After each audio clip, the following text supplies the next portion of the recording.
ಚನ್ನವೀರ ಶಿವಯೋಗಿಗಳು ಎಲ್ಲ ಧರ್ಮಗಳನ್ನು ಪೂಜ್ಯ ಭಾವನೆಯಿಂದ ಇದ್ದರು.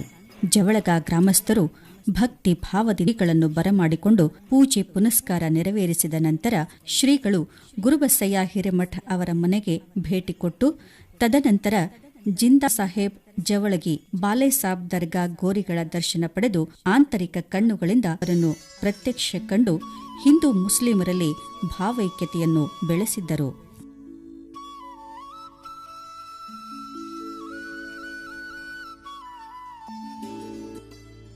ಶ್ರೀ ಚನ್ನವೀರ ಶ್ರೀಗಳು ಶ್ರೀಚಂದ ಗ್ರಾಮದ ಮೂಲಕ ಹಾದು ಹೋಗುವ ಅಲ್ಲಿನ ಶ್ರೀಲಕ್ಷ್ಮೀ ದೇವಿಯ ಗುಡಿಯ ದಡೆದು ಅಲ್ಲಿನ ಕಟ್ಟೆಯ ಮೇಲೆ ಸ್ವಲ್ಪ ಕುಳಿತು ನಂತರ ತಮ್ಮ ಪ್ರಯಾಣವನ್ನು ಮುಂದುವರಿಸುತ್ತಿದ್ದರು.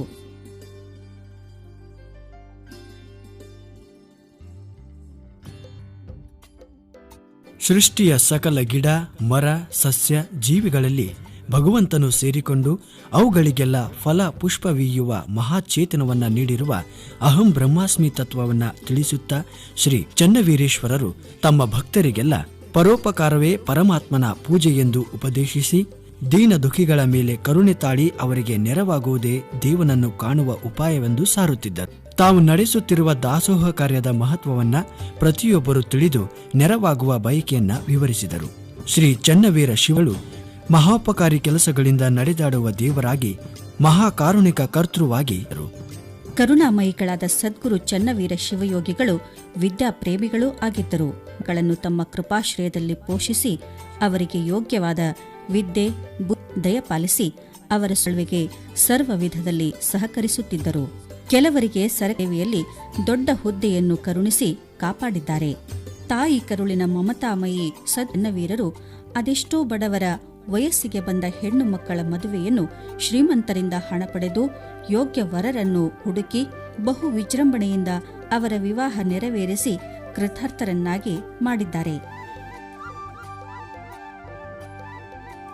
ಶ್ರೀ ಚನ್ನವೀರ ಶಿವಯೋಗಿಗಳು ಜನರ ಭಾವನೆಗಳಿಗೆ ಸ್ಪಂದಿಸಿ ಶುದ್ಧ ಭಾವನೆಗೆ ಬೆಲೆ ನೀಡಿ ಅಶುದ್ಧವಿದ್ದಲ್ಲಿ ಕಟುವಾಗಿಯೇ ಬೈದು ಬುದ್ಧಿಯ ಮಾತುಗಳಿಂದ ಪವಾಡಗಳ ಮುಖಾಂತರವೂ ಅವರ ಭಾವನೆಯನ್ನ ಪಾವನಗೊಳಿಸಲು ಹಗಲಿರುಳು ಪ್ರಯತ್ನಿಸಿದರು.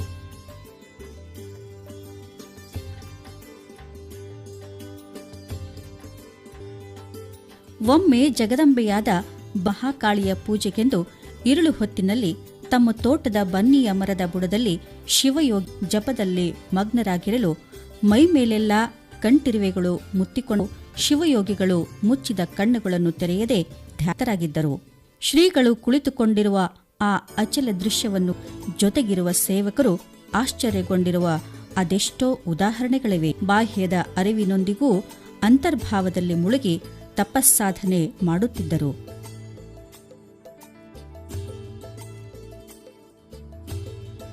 ಒಂದು ದಿನ ಶ್ರೀ ಚನ್ನವೀರ ಮಹಾಶಿವಯೋಗಿಗಳು ಹೀಗೆ ಧ್ಯಾನಮಗ್ನರಾಗಿರಲು ಅಲ್ಲಿಯ ಸೇವಕರು ಅಂದು ಪೂಜೆಗೆ ಪತ್ರಿಯನ್ನ ಮರೆತು ಬಂದಿರುತ್ತಾರೆ.